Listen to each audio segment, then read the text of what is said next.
This transponder is our only hope. We must activate it before the star takes us.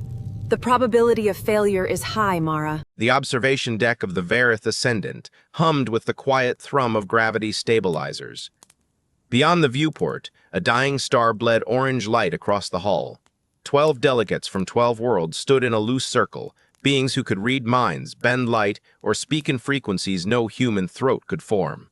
At the center stood Mara Okafor, the only human aboard, arms crossed, silent. She'd been awake 31 hours.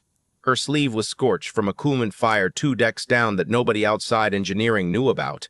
No one had asked why her hands were wrapped in synthskin patches, or why she smelled of burnt wiring.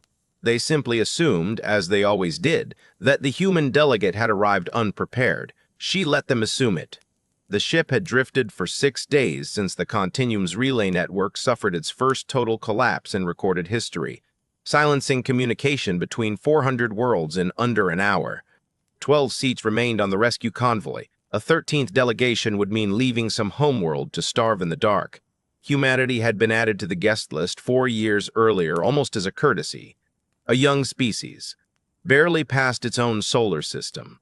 Worth observing, not worth fearing.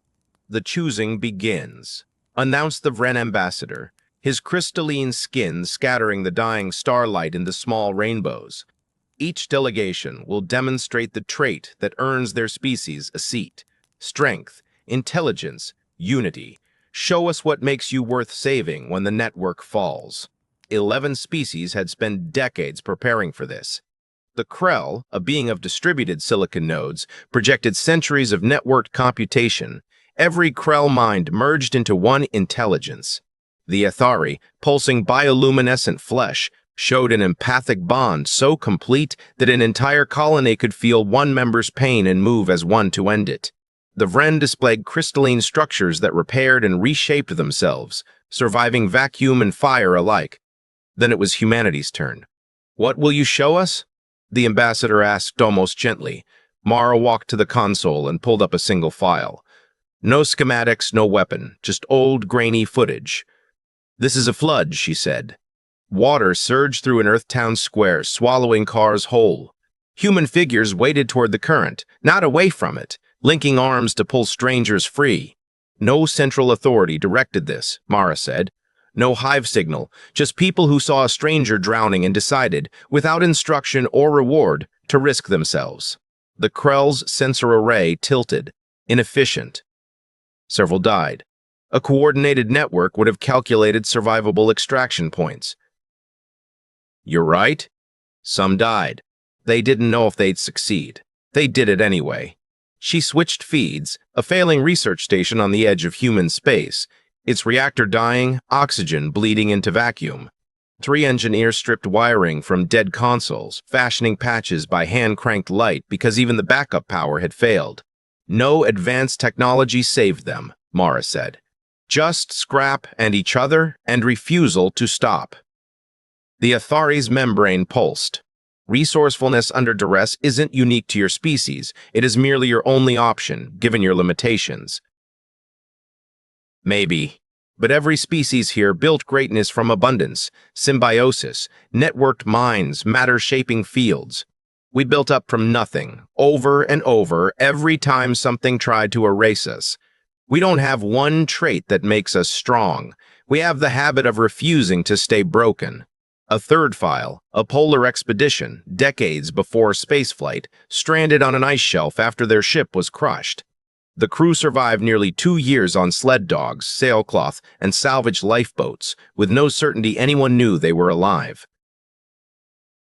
Every member came home, Morris said quietly. Not because they had better equipment, because they refused to accept the story was finished. The Krell's nodes flickered, processing. An anomalous outcome, statistically improbable.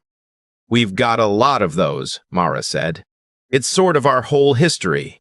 The room had gone quiet in a way that wasn't boredom, the quiet of something landing somewhere uncomfortable.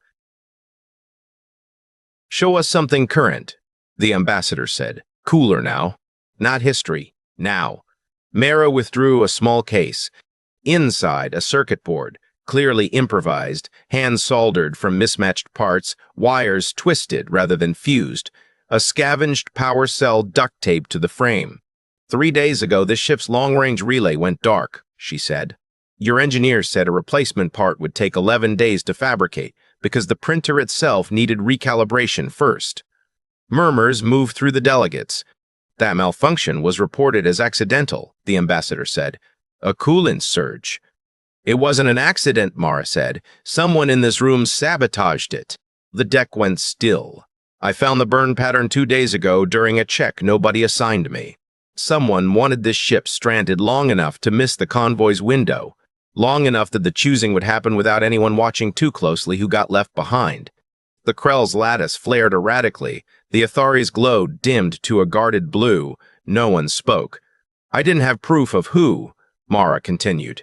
What I had was 40 meters of wire pulled from my quarters wall, a busted terminal, and an unlocked fire sensor. She set the board on the console. It's been broadcasting our coordinates to the convoy for 6 hours, not through the ship's relay, through this. That is a crude, unlicensed transponder, the Krell said. Nodes flaring brighter, alarmed. It should not function at that range. Check your readouts. A long silence.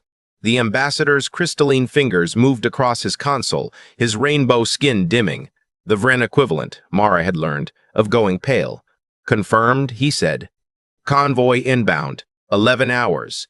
The Athari's glow flickered violently. Panic, shame. Had the relay stayed dark, the convoy would have passed us by. We'd have been declared lost. The choosing would proceed, needing one fewer seat. That's what I figured, Mara said, voice hard now. Somebody decided 11 seats were easier to fill than 12. I decided I wasn't going to let the math work out that way. The Krell's lattice dimmed.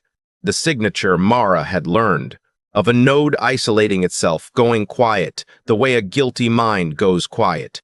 It was you, she said, turning toward it. The Krell Collective does not act through individual deception, it said. Every decision is shared. Then your whole collective agreed to strand 12,000 people to improve your odds. That's worse, not better. The Hari's glow sharpened a hostile red, rippling toward the Krell. You would let an entire delegation die to avoid a vote going against you. The math was sound, the Krell said, flattening into something mechanical. 11 seats, the probability of Krell passage increased 14%. The math was monstrous, Mara said. You calculated whether the rest of us were worth keeping alive and never told us you were running it. The ambassador's crystalline form went rigid, light catching like a blade. This is a violation of continuum law. Sabotage of a choosing vessel means immediate disqualification. Then disqualify them, Mara said. But understand what almost happened. It wasn't strength that caught this. It wasn't a hive mind audit or a psychic bond. It was one person doing a maintenance check nobody assigned her, because back home we've learned the hard way that nobody's coming to check for you. You have to check yourself. The Athari's glow shifted to a slow, thoughtful blue. You built a working transponder from garbage in 3 days. With our technology, what could your species accomplish? Wrong question, Mara said. The right one is what happens when the technology fails. Every species here has spent its history building things that work for you. We spent hours learning what to do the moment something stops working at all. That's not a backup plan. That's the whole skill. She met every eye, sensor, and photoreceptor in the circle.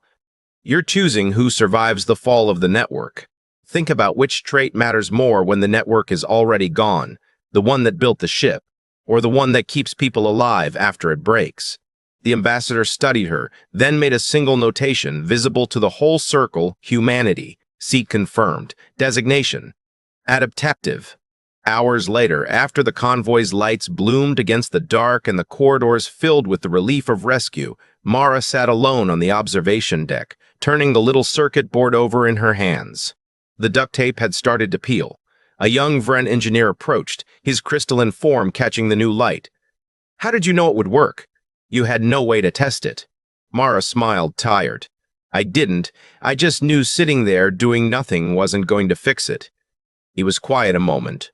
Then he picked up a loose wire from the console and began, clumsily, twisting it the way he'd watched her do. "Teach me," he said.